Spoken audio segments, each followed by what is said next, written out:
Good morning सगळ्यांना. आज बऱ्याच दिवसानंतर मी ब्लॉग काढणार होते, तर स्वागत आहे तुमचं माझ्या मिनी ब्लॉगमध्ये. स्वागत तर केलंच पाहिजे, कारण बऱ्याच दिवसानंतर ब्लॉग काढणार होते.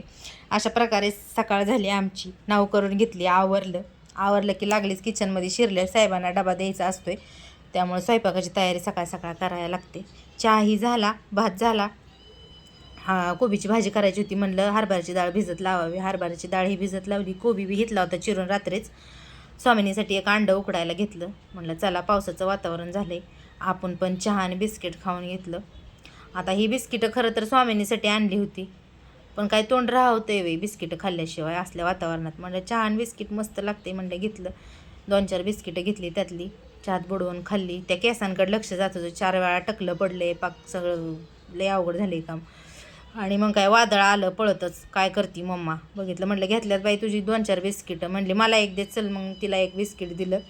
वादळ शांत बसलं. चहा घेतला पिऊन. नंतर स्वामिनीला नाहू घालून मस्तपैकी झोपवलं. सगळी कामं आवरल्यानंतर आत्याच्या पुरीला म्हटलं जा खाल्लं, म्हटलं आपल्याला कुरकुरे तरी घेऊन ये. कुरकुरे घेऊन आली. मस्त टी व्ही लावली होती. टी व्ही बघत बघत कुरकुरे खाऊन घेतले. आता हे कुरकुरे जरा आंबट लागत होते, कसं तरी लय दिवसातनं खाल्लं होतं. ती पण कुरकुरे खात बसली होती. कुरकुरे खाल्ल्यानंतर म्हटलं चल जेवण करायला घेऊ. तवर ही सीन आला, पिक्चर पण इमोशनल.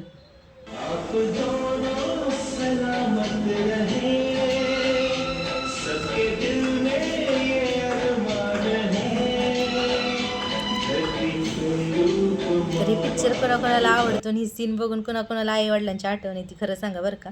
दुपार झाल्यानंतर मस्तपैकी गॅलरीत बसलो. तर कमेंट करून सांगा माझा आजचा ब्लॉग कसा वाटला. धन्यवाद.